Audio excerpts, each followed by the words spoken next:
Good morning, everybody. We'll give everybody just a minute to get logged in. Appreciate you blowing up the chat already. Let us know where you're from. Big group today.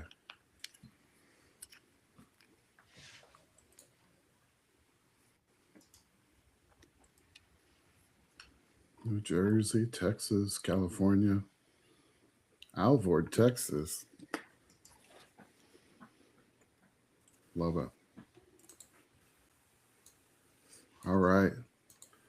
Well, good morning, everyone, and thank you for joining us for our first ever Compliance Leadership Forum. Firsts are hard, firsts are scary, but firsts are necessary. Zig Ziglar said, you don't have to be great to start, but you do have to start to be great, and we'll be testing that theory today. This forum is a long time coming, and a dream that myself and the late EWN president, Jeff Isabel, had years ago. And I know he'd be proud to see it come together, not just for EWN, but for our entire industry. Now, on the screen, you'll find the agenda. We wanted to give you a quick look at what to expect in today's session. And we'll do some quick intros, get into some headlines and top-of-mind content, then move into Q&A, and we'll hit a speed round and answer some of the industry's biggest questions. Then we'll walk away with action and get out of here. So let's get into it. My name is James Cross, for those of us who haven't met, and I'll be doing my best to keep this group on track today. When you have this much experience and passion together in one spot, sometimes answers might run a little long. Now, before we get too far, let me give you a little bit about myself. First off, I'm a father and a husband, and you can see my family in the picture there on a recent trip to Atlanta. Very thankful for my family, obviously my why behind my work. Secondly, I'm the Chief Experience Officer at EWN, and my job is to make sure that we are who we say we are when we're out in the industry, and that we stay consistent to our values. A big part of that job is being out and about in the industry and ensuring that every experience with our company is consistent, no matter if you're a client, a future client, a partner, a vendor, or a regulator. You might also know me from my work on our podcast, Coffee with Jim and James. And over the past 5 or 6 years, myself and Jimmy Shower had quite the ride. And I know a lot of you fine folks were a part of that ride, and we thank you for that. If I had to say what drives me, obviously my family, like I said before, and also traveling to visit all of God's creations. And I love a good taco. I'm a simple man. And finally, today, I am your host. When looking at the pedigree of this group, I realized I'm just here for comic relief, and I'm okay with that. Now, that's enough about me. Let's talk about this Compliance Leadership Forum and the why behind it. So, what is the goal of CLF? And yes, it's another acronym of the day. Lord knows our industry needs another acronym. The Compliance Leadership Forum is built to be a peer-to-peer conversation and a place for collaboration. It's not a place for judgment. Questions are anonymous, and we intend to honor that, as you'll see today. So save the judgment for another day. And if you haven't figured it out, we brought together quite the group of former regulators from both state and federal sides, something we hope that will provide clarity no matter the situation. And we are live today, virtual. And the truth is, there's no way we could answer every question today if we tried. And I know these guys, and if you ask them what time it is, Steve Allen will tell you how to build a watch. But that's okay. This conversation will continue in many forms after today's forum. Email, newsletters, and even more live events. This conversation doesn't stop here, so keep the questions coming. Also, we'll focus on things that are relevant and topical always. We'll save space for that because our work is important. And this place is about sharing knowledge and lessons learned. So as we say all the time, we believe the answer's in the room. So if you have a comment or an addition to something, please share it in the chat. And lastly, use that chat, as you already are. Use the Q&A, use the reactions button. It's right there below. Go ahead and try it out. And let us know how we're doing. as long as it's good, because I think my boss is in here. So let's meet today's guests and 4 guys that I can safely call my friends. Now, when you look at the years of service from this group, you're immediately taken back. Over 150 years of service in the industry. That's an impressive number. Alan, you have almost served this industry longer than I've been alive. So whatever that means. Now, as we hand over the mic to each one of them, let's smash those reactions and support them along the way. Kevin Speicher, welcome to the floor. And if you don't mind, sir, please introduce yourself. Hi, I'm Kevin Speicher. I'm a senior regulatory advisor for EWN. I spent most of my time, I'm a recovering regulatory expert, I guess, or regulatory in the regulatory space. Spent my time with New York State Department of Public Service, where about 30 years. Since 2012, I was the chief of pipeline safety there. And I had experience in hazardous liquids, natural gas, propane, LNG, and steam. We regulated steam, so that was under a thing, although PHMSA wouldn't pay us to do that. And let's see, I'm a Syracuse University graduate. I graduated with an environmental engineering degree. And as far as what I like to do outside of work, anything outdoors, I like to hunt, fish, ski, golf. That's it. Thank you, Kevin. Steve Allen, my friend, Senator from Indiana, you have the floor. Yeah. Good morning, everybody, and thanks for joining us. This is really awesome. I, too, as Kevin suggested, am a recovering regulator, along with everyone else on this call. In fact, there's a bunch of folks that are attending today that are also recovering regulators if I look through the list. So we're going to have to take that one up somewhere else. Anyhow, previously I was the director of pipeline safety for the state of Indiana, where I had jurisdiction over all of the intra-state natural gas and hazardous liquid pipelines. When I was with the state, I had the opportunity to serve as the NAPSR, which is the National Association of Pipeline Safety Representatives. Had the opportunity to serve as their national chair, as did Kevin. I also had the opportunity to sit on PHMSA's GPAC, which was a great opportunity. If any one of you ever gets the opportunity to do so, I would highly recommend it. It's very rewarding.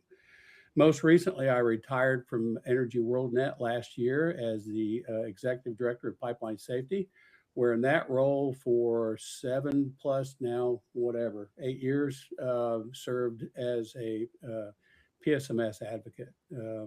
Several of you in the audience, I can see, have had the misfortune of listening to me give presentations on the topic. But nonetheless, a PSMS advocate is what I've been doing for actually since the RP came out back in 2015. Prior to all of that, I spent a lifetime in industry, working for an investor-owned LDC in Indiana. Unlike probably just about everybody on this call, I am not an engineer. I am an accountant. I'm a CPA, graduated from Indiana University, and then my MBA from Butler University. But while in industry, I spent a lot of time in auditing, treasury, receivables management, and believe it or not, information technology. I was an IT guy for several years. But anyway, that's my story, and I am sticking with it. And again, thanks to everyone for joining. We're up to 190 people on this right now. This is absolutely awesome. That is awesome. Steve, you never could have told me that you were in IT based on your performance so far on this forum. Thank you, Steve. Alan Mayberry, fresh off sabbatical, welcome back to the industry, and thank you to Jana for loaning us you today. Yeah, no, please, sir, introduce yourself. Yes, certainly. Thank you. Just for the record, I'm not the oldest guy here, okay? Even though I have 44 years, I don't know, time flies. I just started right out of college when I joined the pipeline industry. But I'm also a recovering regulator. You see there's a theme here. In fact, James, I think we ought to rename this Regulators Anonymous. But anyway, I've been around for a while. I recently retired from PHMSA, like James had mentioned, and I was associate administrator my last, 9 years. I've been there about 20 years total. Before that, I was in the industry, primarily working with LDCs, operations and engineering. Kind of spent my time in both areas, about half each, operating anything from a transmission line to building a transmission line, M&R stations, SCADA work, and then managing, the leak detection repair programs that relate to operations. And I've been with JANA since I retired. I'm grateful for my experience there. If you look at my PHMSA afterlife, I've kind of followed my convictions. During my time, one of the things I learned at PHMSA was there was just a real need to improve how we model risk.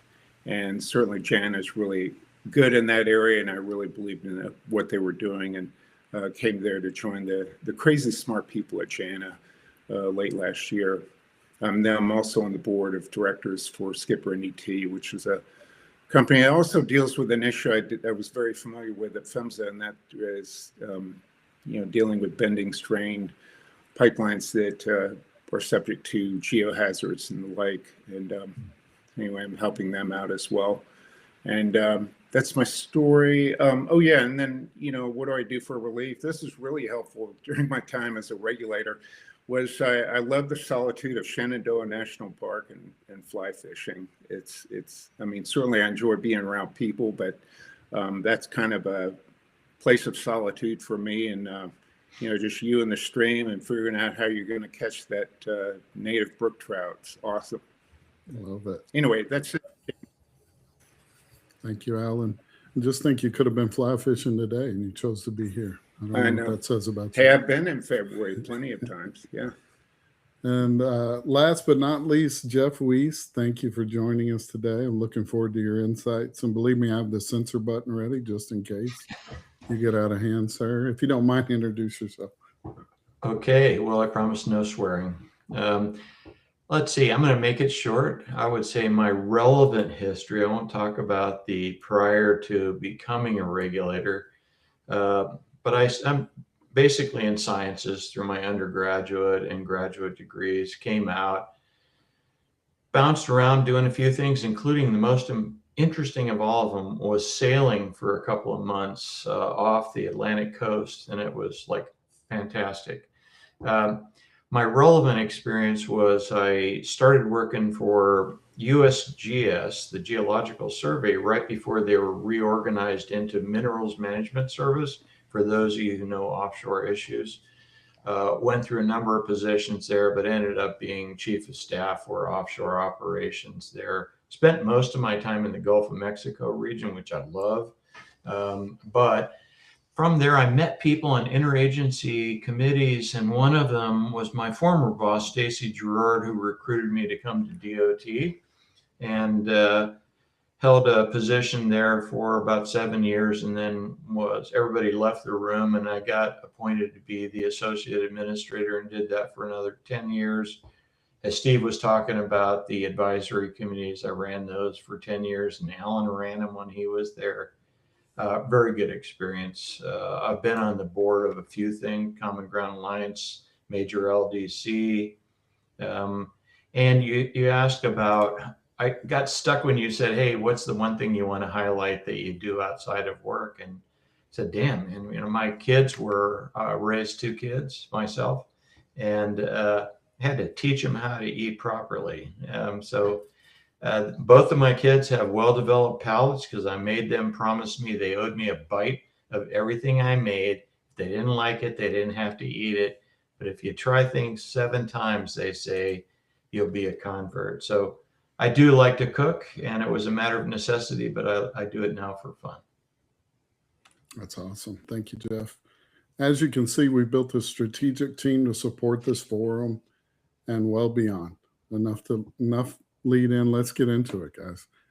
So recently PHMSA published the final rule, and Kevin, we want to talk about that first. So this final rule was focused on class location changes for transmission lines. I know we had several questions that came in regarding this final rule. Some focused on how operators are adapting to population density without the need to downgrade the pressure or replace the pipe.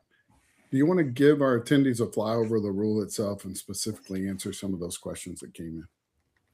Yeah, I'll give a high level overview. So the concept is as communities grow, population density along the pipeline increases. So it could cause your pipeline to go from a class 1 location to a class 3 location. When it goes to a class 3 location, you have to use a different factor of safety. So it essentially downgrades your pipe. So previously operators really didn't have many options on what they could do. They would have to either lower the operating pressure, repressure test a line, or replace pipe with stronger pipe, or pipe with increased wall thickness. So that had to occur even when pipe was in good condition. So those approaches don't always reflect today's risk-based safety practices. In some cases, they can lead to unnecessary supply interruptions, added emissions, higher cost. And that's really, use the Northeast as an example where it's very hard to build a pipeline right now. That really comes into play there. So this final rule creates a clear permanent pathway for pipeline operators to confirm and even restore the MAOP of certain class 3 pipelines using integrity management. Previously, these options were only available for operators through the special permit process. Now they're built directly into the rule. So to be eligible to do this, right, you have to, there's a couple things you need. You need 72%. You have to be operating below 72% SMICE. And the segment that you're considering would have to, you have to have records of that pressure test 1.25 MAOP. And it has to be capable of being assessed through inline inspection. There's some pipe that's not eligible for this rule. That's bare pipe with essentially ineffective coating, pipe with wrinkle bends, longitudinal seam issues, cracking related failures, or pipe that lacks adequate material or test documentation. So if any of these conditions exist within this pipeline segment, the segment can't be used or can't use this method. Now, the good thing about this is even if you took a reduction in pressure previously, you may be able to restore that, restore your MAOP using this method by following provisions of 192.611D. And then once those are completed, you have to use 192.555E.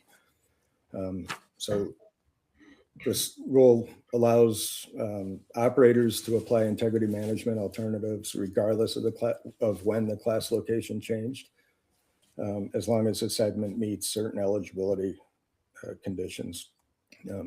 Going forward, the segments must be treated as a high consequence area. They must fully comply with PHMSA's integrity management rules, and they have to undergo regular inline inspections.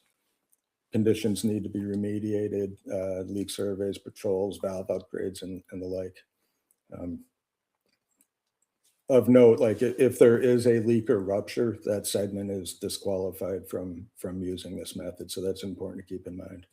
But again, it's a rule that allows you to not lose your MAOP, but you have to, anytime there's a special permit type of thing, you have to do something in lieu of what you're waiving. So this isn't a waiver by any stretch of the imagination, but it allows integrity management to be used for to keep that MAOP.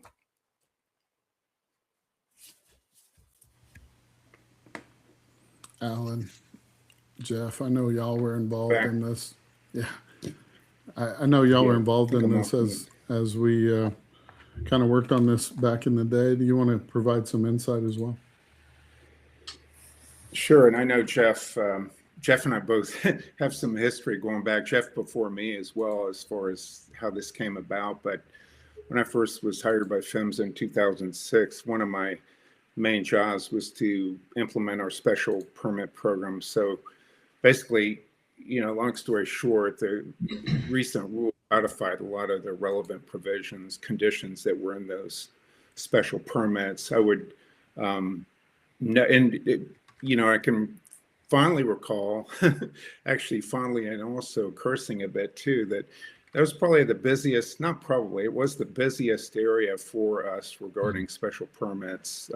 It was our biggest business when you look at special permits and what was issued over the years I was there. So it was a long time for us to codify this. And the history goes back, and Jeff can he's good at explaining this. I'll let him get into the history too. But I would note that one, provision I've heard the most comments about in the new rule is the look back. I call it the look back provision. And that's allow you to bring back the pressure of a line that previously been downrated, under certain conditions.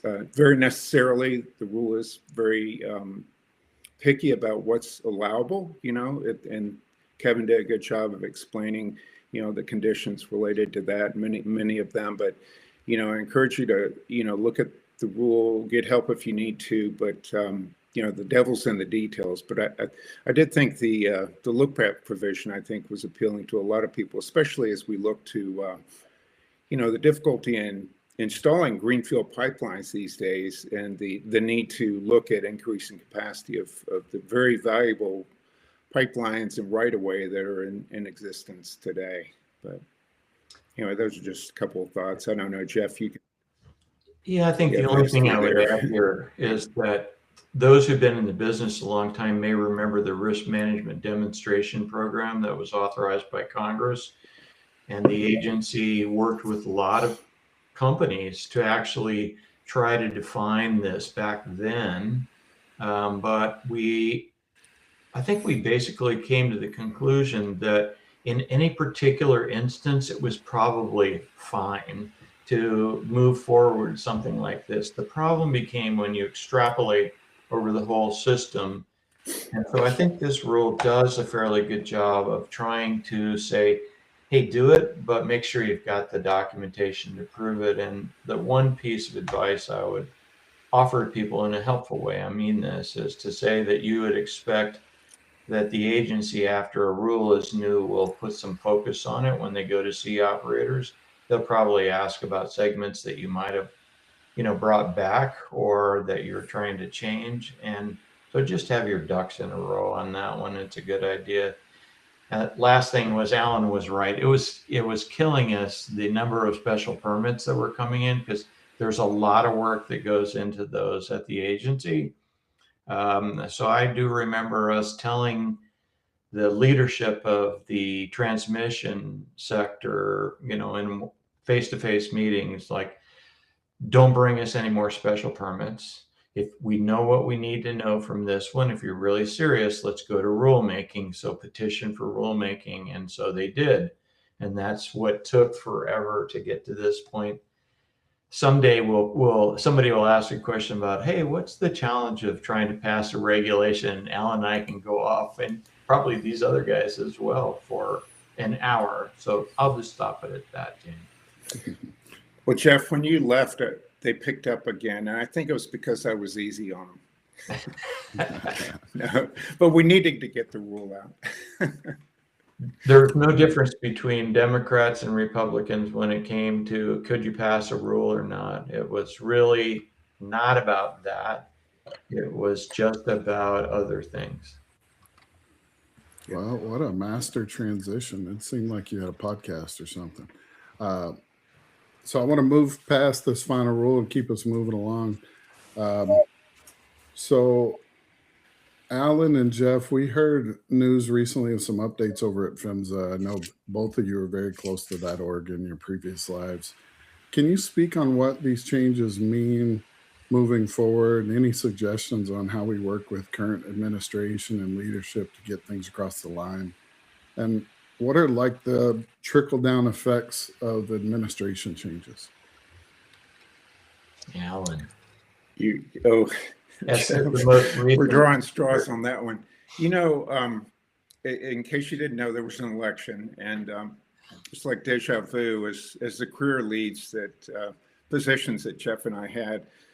We deal with any administration as the career leader, which means the person that stays there from administration to administration. So basically the impact of that is your bosses change. We have a new PHMSA, Paul Roberti's the administrator.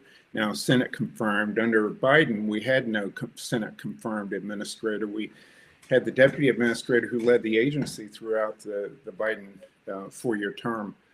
But basically what happens is priorities change, things get re-racked. We saw that happen from Trump 1 to Biden, and now from Biden to Trump 2.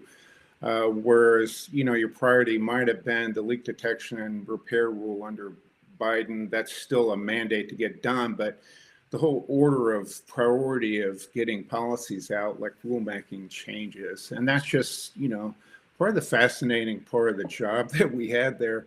Also part of the frustration too, that can be. But basically that's what we've seen with the new leadership team. It's definitely there, there was a flurry of activity up front with some DFRs, direct final rules, that were ultimately, several of them were pulled back. I think there was a concern with some negative comments over due process, and the system worked. It's amazing the system we have in this country that is deliberative, that where everyone gets a say. So time will tell how those DFRs that were originally issued will work out. But in the meantime, we have the classification rule that was issued more recently. And then the reg reform, which we had under Trump 1, it's probably amped up a bit under Trump 2. But to me, and I've heard concerns from many groups, especially the public related to that, was, it's really, to me, it was about spring cleaning. It's about putting your resources where they're most appropriate and about improving safety. And that's the bottom line, But regarding the other, I will say this related to the administration change was, and I mentioned the public voice that had some impact on some of the DFRs that got pulled back. We need to ensure that we do continue to have that public voice there. I don't think it's a great strategy to push the Pipeline Safety Trust back, for instance. I think they'll always be there, there'll always be a voice, and we need to listen to them. So I hope that as things settle out that there'll be more of an outreach and more participation with the Pipeline Safety Trust going forward. Anyway, I rambled enough on that. Jeff, you want to comment? I'll make it short. The main thing that I'll say is that it is, as I mentioned earlier, it's hard to tell the difference between administrations when they come in, their political party, but elections have consequences. In this particular case, there were a lot of senior people that decided to take the offer to retire early. So there's going to be a turnover there, and it'll take a little while, I think, for them to come back to full strength. And I might have had questions before Paul Roberti got confirmed, but I think all of us on this CLF have known Paul forever.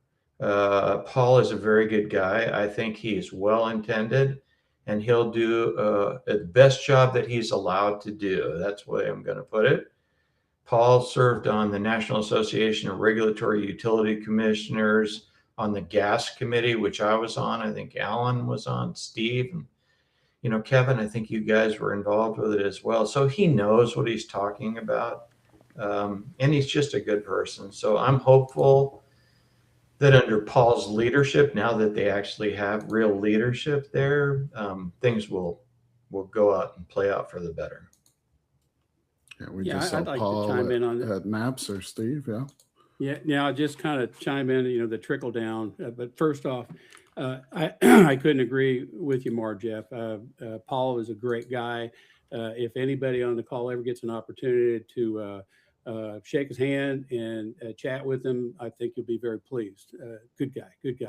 But something that I think is relevant, there's a lot that goes on behind the scenes with the state and federal relationship. the NAPSR members, the state regulators and PHMSA, they work very, very, very closely together.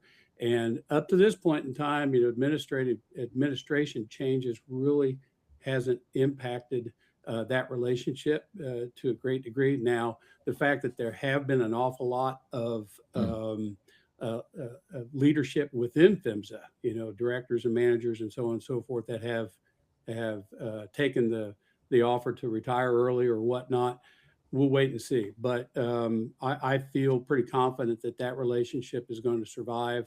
And, between PHMSA and the state regulators, they're going to continue to focus on safety and keep the product in the pipeline.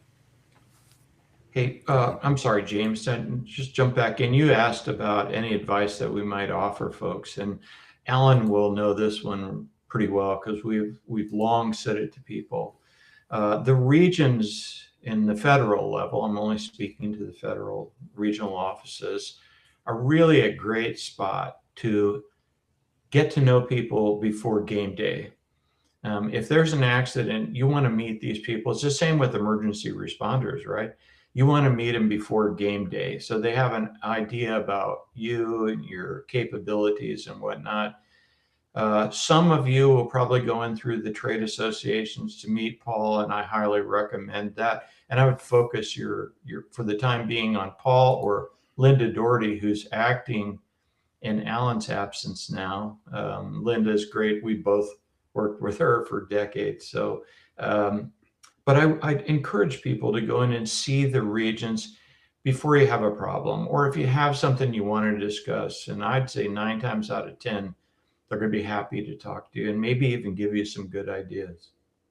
Yeah, awesome. Yeah, on that note, I really appreciated the calls that I would get. So establishing that rapport with your regulator, with the associate administrator, the deputies, I think is important, so that when things do happen, that you're able to just pick up the phone and talk. And it's very much appreciated too, because information is currency in Washington, and the quicker you can get information on an issue that's happening, the better it is for everyone.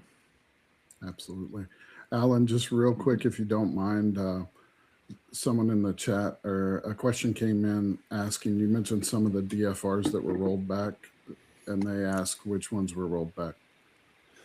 Well, let me clarify what I mean by that. So, well, specifically, and I don't have a list of all of them, but I know there was one, there's more than a handful, but there was one on use of drones to monitor right-of-way that was issued as a DFR, and it was pulled back. It doesn't mean don't intend to pursue it. It just means it was pulled back, and they're going to go through the regular noticing, NPRM process. But that was one example of one that got pulled back. I would encourage you to look on the PHMSA website, go to regulations.gov. You can do some more poking around it and looking at what specifically got pulled, or reach out to PHMSA. Absolutely. Well, I'm going to keep us moving. We got passionate for a moment, Steve. We got on a tangent. I love it. That's what we're here for. So we're going to go back to you, Kevin. There were a lot of questions that came in specific to contractor management.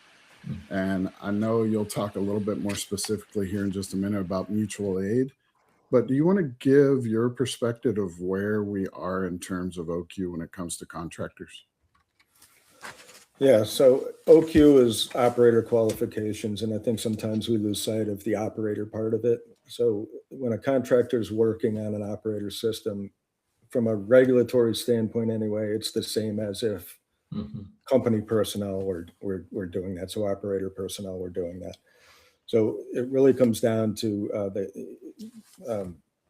making sure they're qualified, obviously, but there has to be a partnership there, even though from a regulatory standpoint, we look at it as if it's the company personnel doing it. Workforces are 75+% contractors at this point. So there has to be a partnership there between the company and the contractors. And, if I back up a little bit, during when OQ first came out, or prior to OQ, the companies had very robust, the operators had very robust training programs. OQ came out, and what did the operators do? They went in and really gutted those programs to the point that some even sold their training facilities. And their philosophy was, our people are qualified, so we don't need to train them. They're qualified. They passed the qualification test.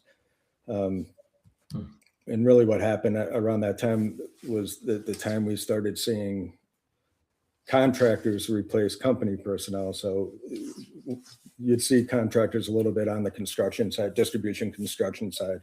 And it really started where contractors were coming in and doing a lot more than that. It was hard back then to really trace back qualifications because the contractors had a OQ program, the operators had an OQ program. They weren't always the same.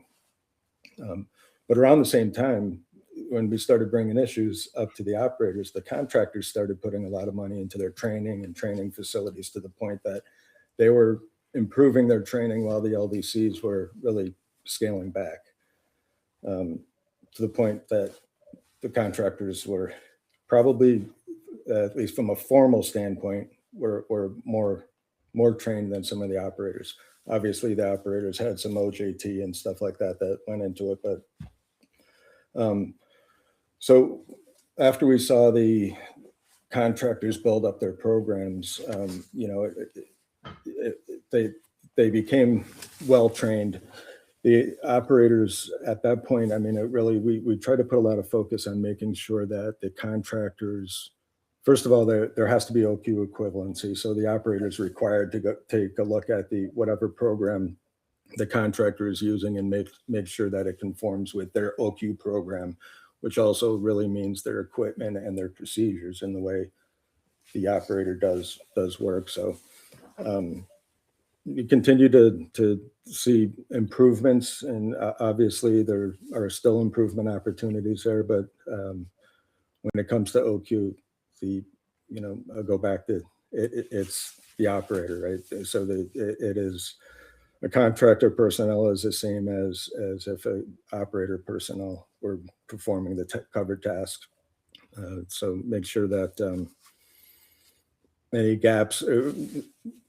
We have to make sure that the operator has performed, if they're not using the operator's OQ, so the contractor has their own program, that the operator actually went through and did an equivalency evaluation, documented that process, filled any gaps where there are gaps. So really, it's a partnership. It needs to stay a partnership, but ultimately, the operator is on the hook for it, so they should do their due diligence and document that. I got to chime in. I'm sorry, and Jeff, I'm going to beat you to it like I did the other day when we were rehearsing on PSMS. Yes, that's where I was going. There you go. Kevin mentioned 75% of the workforce being made up of contractors. Up until fairly recently, within the last handful of years, operators really weren't considering contractors with their PSMS programs fatal flaw. I mean, it's really, really, really important to get your contractors involved. To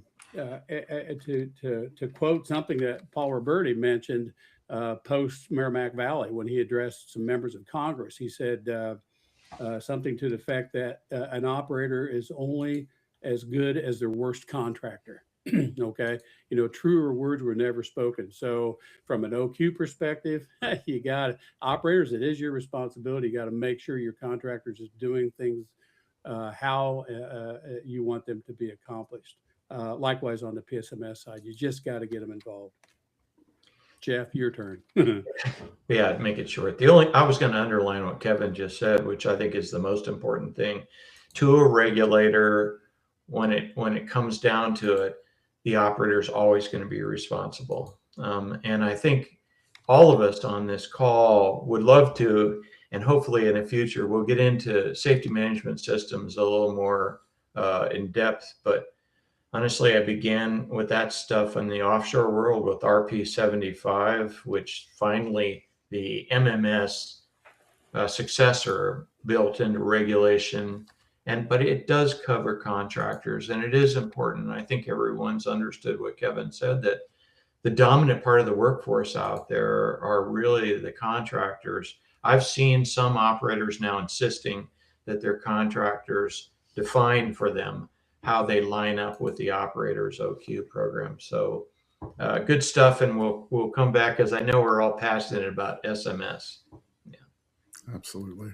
Well, I'm going to keep us moving. I know there's some questions coming in. We'll probably wrap back around and get to that. So I apologize. We're not overlooking it. We'll answer it down the road, I'm sure. Maybe an email. So I want to move on to mutual aid, because we did get a question in, and I think it ties great with this conversation, Kevin. I think it's a perfect transition, actually. We had a question come in regarding mutual aid. How can operators protect themselves from auditor opinions on OQ equivalency when it comes to contractors and mutual aid? How do we stay compliant while working through mutual aid? Yeah, so that's really piggybacking on what I had said previously. It is the operator's plan, so the operator needs to do their due diligence and either qualify mutual aid or determine equivalency among the tasks that are going to be performed by the contractor. So really going back to the PHMSA FAQs, they talk a little bit about this, and having mutual assistance agreements. You need to look at the covered tasks that are going to be performed. You have to make sure that essentially the contractors are going to do them, right? You have to use the operator's procedures. So really the qualifications need to tie into the procedures that the operator uses and the equipment that the operator has. Anybody that's doing, so if you back up, mutual aid, there's not a lot of tasks that typically happen with mutual aid. So those agreements should be looked at prior to a major event.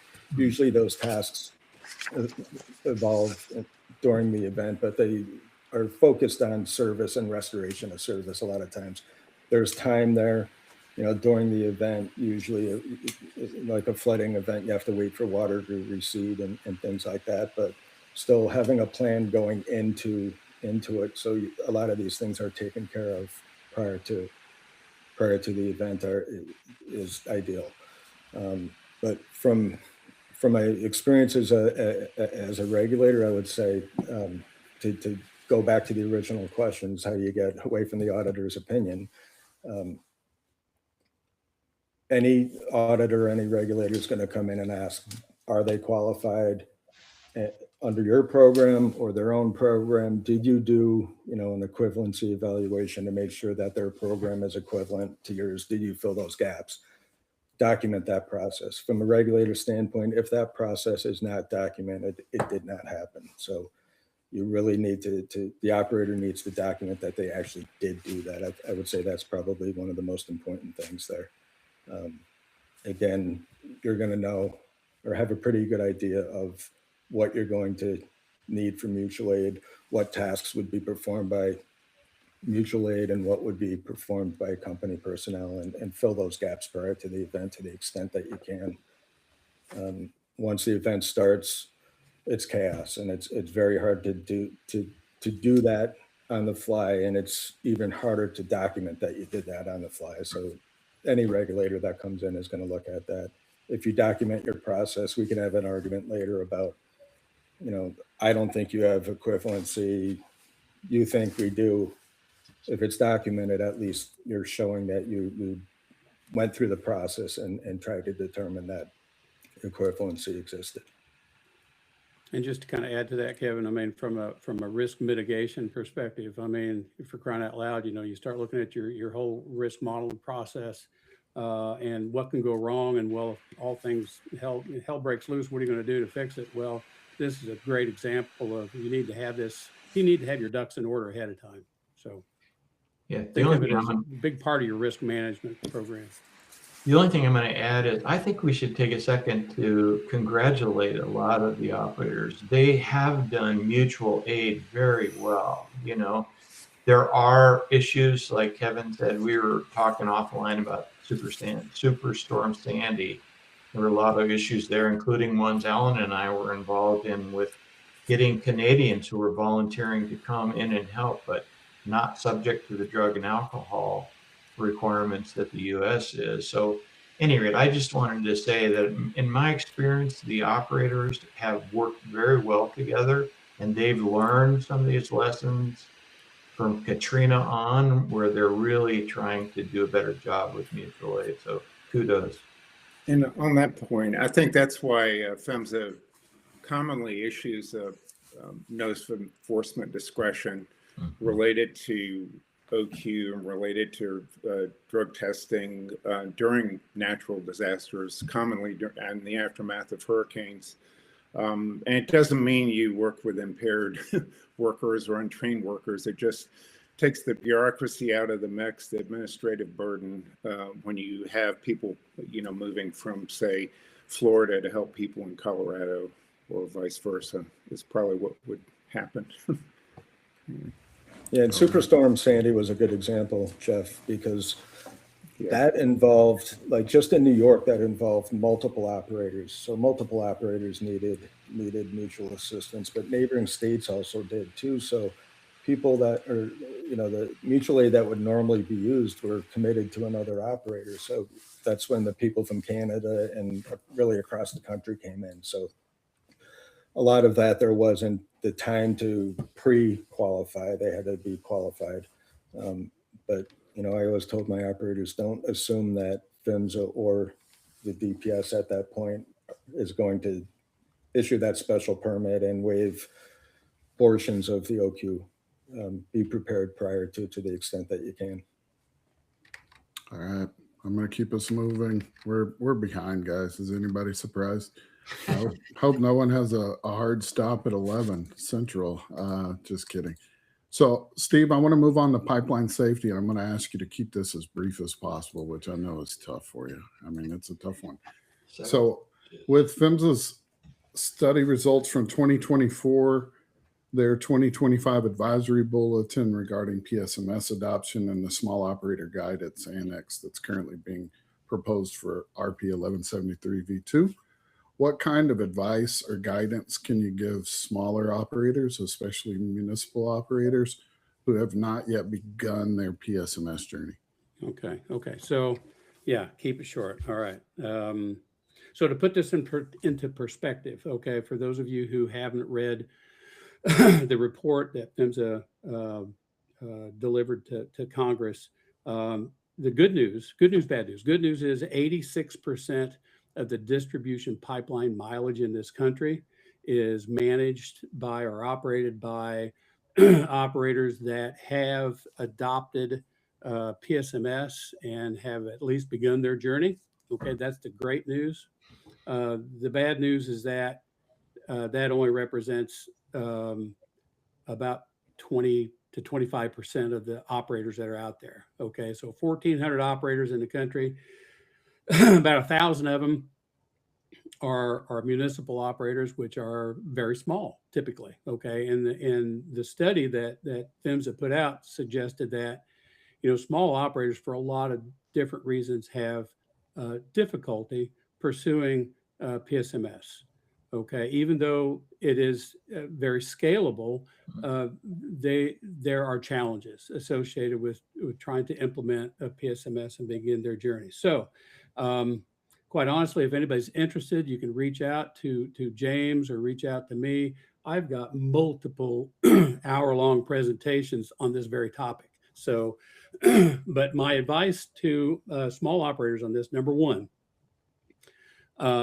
take advantage of your APGA membership.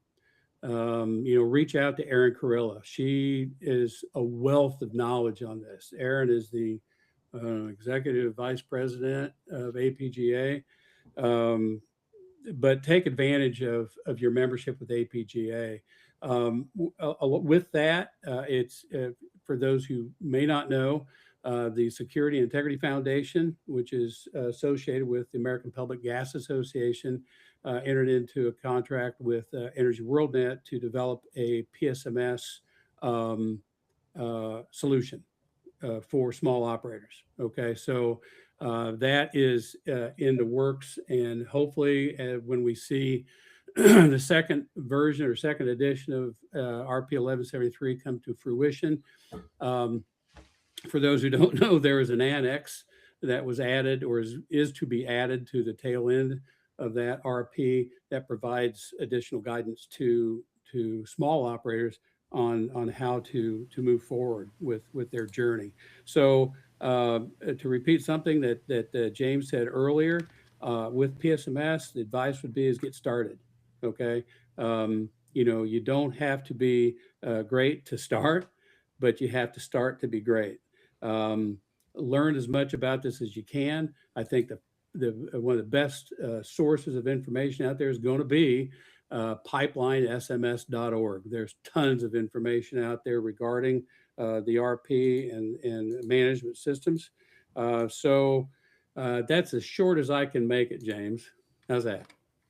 It was pretty good, actually. I'm very impressed. You're surprised, aren't you? Yeah. I am a little surprised. So I'm gonna cheat on one that we had come in that was asking for resources for companies that are using that to stay up to date on proposed rulemaking. So we're gonna drop that one in the chat just to save time and move on to one more that came in. And again, let's try to keep this as brief as possible so we can hit that speed round as speedy as this is. So this is for the whole group, so you guys can fight over who goes first. In the field doing natural gas work, who has the final say on the job site? Supervisors over employees, or employees that are OQ qualified to perform the task at hand? All great questions. Obviously, we're going to say company policy prevails, but would love y'all's opinion. Okay, I'm going to jump in here real quick here. So going back to the whole notion of safety culture and pipeline safety management systems, stop work authority, that's going to prevail over anything. Okay, so but that's situationally dependent. If it's a question of performing a task that is not safe, then I think it's the worker who has the stop work authority. That's the first one. Next. The only thing I'm going to add to that, of course, I was going to start with that, is employees have the right to speak up. And any company worth their salt empowers employees to speak up, right? But the supervisor does have the right to consider the issue and to issue a directive. Because sometimes the employee is not well informed or doesn't have the qualification. That's why we have supervisors on the field. But honestly, and in the end of things, the supervisor has it, but Steve's right. Employees should always have the right to speak up that says, hey, I'm concerned, let me raise this. Yeah, I would tend to chime in that a supervisor has ultimate authority, but you need to have an environment where employee can have stop work authority, for instance, if there's an unsafe situation. There's actually a history similar, related to this in the Marshall, Michigan failure, which is why we updated the requirement for training to include team training, but it's where a junior employee may have the right idea, but it's kind of doesn't prevail because the more senior employees, supervisors have the idea or prevail. But the message there is the need to, empower employees to be able to stop something that's unsafe. All right. Yeah. I don't really have a lot more to add to that. I agree with everything that was said. It's important to make sure that the people doing the work, if they see something, that they're actually saying something. But ultimately, I think it does go to the supervisor for final say. All right. We're going to move into the speed round. I've got a question for each of y'all, and we've got 4 minutes to wrap this thing up. So when I say speed round, Ted, this is for real. All right. So Alan, you're up first. What's the biggest threat to pipeline safety in your opinion? Know your pipeline and know your operating environment. We have a lot of data. I know I've expressed a lot of emotions about that data. We're information rich, yet information starved at the same time. But, I can tell you repeatedly, having witnessed accidents that have occurred across the U.S. over my years at PHMSA, that there were things that were missed. Fortunately, as has been indicated, it's a very safe system, but we need to really reassess our assumptions, constantly continue to get better. And real quickly, related to DFR, I'm going to cheat here a second. There are actually, and double check this, but I think there were 3 that were pulled back. The annual report deadlines, remote sensors, and then property damage definition. Sorry, I cheated on that, but I just wanted to clarify that. Well, that wasn't cheating. That was extra credit. I love it. Okay. Kevin Speicher, what does it mean for operators and LDCs to take ownership of their OQ programs? Yeah, this is really a lot about what I've talked about already, right? It is the operator's program. They need to make sure that the people working on their system, performing covered tasks, have been evaluated, are able to complete the tasks safely, are able to recognize AOCs and react to AOCs. I would just say, keep in mind that as far as the relationship with the regulator, if there's an enforcement action that's going to take place, it's going to take place against the operator, regardless of if it was a contractor personnel or operator personnel doing the work. So the operator really needs to take a look at the program, especially if their contractors are using a different program and not using the company's OQ program. Yes, sir. Also, one last thing, and I know we're in a rush, but make sure that you're qualifying people to the actual procedures and equipment that you actually use. I think that's paramount. Shameless plug, use EWN. Now, Steve Allen, in regards to operator responses to gas leaks and evacuation protocols, do you have any thoughts considering the recent nursing home tragedy in Bristol and the tragedy that occurred last year in Lexington? Yeah, those 2 were just terrible situations where there were several folks that lost their lives on this.